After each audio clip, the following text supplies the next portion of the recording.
اس تاریخ میں انہوں نے یہ التزام کیا ہے کہ آیات قرآنی کا جو مفہوم اپنی تفسیر میں بیان کیا اس کی تائید میں عہد رسالت مآب اور صحابہ کے واقعات اپنی تاریخ میں درج کیے ہیں، ان کی تائید میں اپنی تفسیر میں احادیث درج کر دی ہیں۔ اس طرح تفسیر طبری اور تاریخ طبری عہد رسالت مآب اور صحابہ اکرام کے اسلام کے مستند تعبیر کی آئینہ دار قرار پا گئی، اور یہی اسلام آگے چلا۔ پھر انہی غلط احادیث کے فریم سے مفروق الحال ولیوں اور ملنگوں نے رسول اللہ کو اپنے شیشے میں اتارنے کی کوشش کی۔ اگر کوئی فاقے مر رہا تھا اس نے کہہ دیا رسول بھی فاقے مرا کرتے تھے، اگر کوئی کپڑوں سے محروم ہو گیا تو اس نے رسول کو بھی کپڑوں سے بے نیاز کر دیا، اگر کوئی صوفی گدڑی پہنے تھا تو اس نے رسول اللہ کو بھی گدڑی پہنا دی۔ غرض جس کی جو قسم پرسی تھی وہی اس نے رسول کے نام جڑ دی، جبکہ حقیقت اس کے بالکل برعکس ہے۔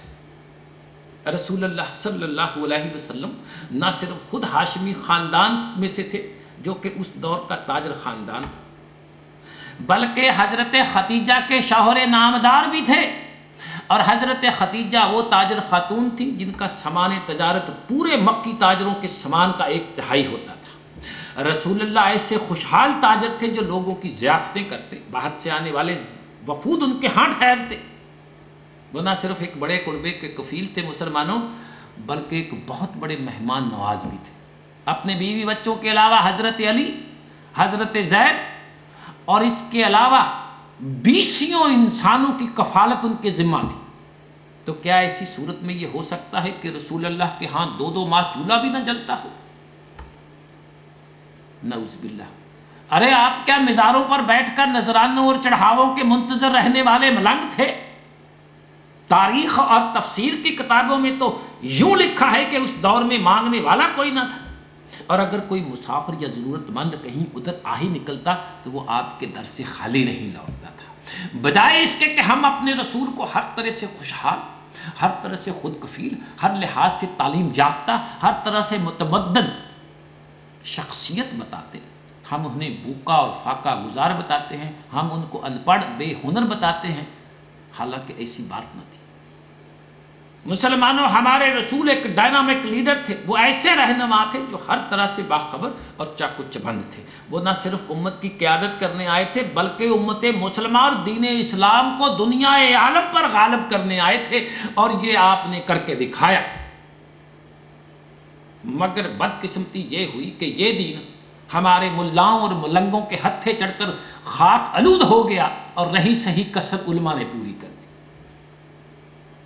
بجائے اس کے کہ ہم رسول اللہ کو ایک محرک شخصیت کہتے، ان کو مفہوق الحال انسان بنا کر ان کے گھر کے چولہے ہی 2 ماہ کے لیے بند کر دیے۔ ظلم کی بات کہ اس دنیا میں حضور کی آخری رات تھی، اس رات حضور کے گھر کے دیے میں تیل موجود نہ تھا، اور آپ کی ذاتی ذرہ ایک یہودی کے پاس گروی رکھی ہوئی تھی۔ استغفر۔ ہمارے علماء اور مفسرین پر عیسائی اور یہودی لابی اس قدر چھائی ہوئی ہے کہ وہ اس 20ویں صدی میں بھی ان کی گمراہ کن روایات سے متاثر نظر آتے ہیں۔ ارے احادیث کی تدوین کرتے وقت تو شاید محدثین اس قدر سازشوں سے باخبر نہ ہوں گے، مگر اب تو ان کی سازشوں کے پردے چاک ہو چکے ہیں۔ مثلا وحی کے نزول کے وقت تصدیق و تشفی کے لیے ورقہ بن نوفل کے پاس جانا، اس میں عیسائیوں کا دینی برتری ثابت کرنا، اور معراج میں 50 نمازوں کو گھٹا کر 5 کر دینے کے موسوی قصے میں یہودیوں کی برتری کا منصوبہ تھا۔ وفات کے وقت ذاتی ذرہ کا یہودی کے پاس گروی بتانا بھی یہودی سازش کا ایک شوشہ ہے۔ نکاح کے وقت حضرت عائشہ کی عمر 6 سال بتانا جبکہ رسول اللہ کی عمر 53 سال تھی، ایرانی سازش ہے، جس میں ایک طرف حضرت عائشہ کی بے عزتی ہے، دوسری طرف حضرت ابو بکر کی تضحیک ہے، تیسری طرف رسول اللہ کی بے حرمتی اور اہانت ہے۔ مسلمانوں، اسی طرح اگر ڈھیروں روایت اور احادیث ایسی ہیں جن پر آپ ذرا بھی توجہ فرمائیں تو واضح ہو جاتا ہے کہ یہ سب ایرانی اور سبائی گروہ کی گھڑی ہوئی ہے۔ ایسی احادیث اور روایات میں حضرت عمر، حضرت عائشہ، حضرت ابو بکر، حضرت حفصہ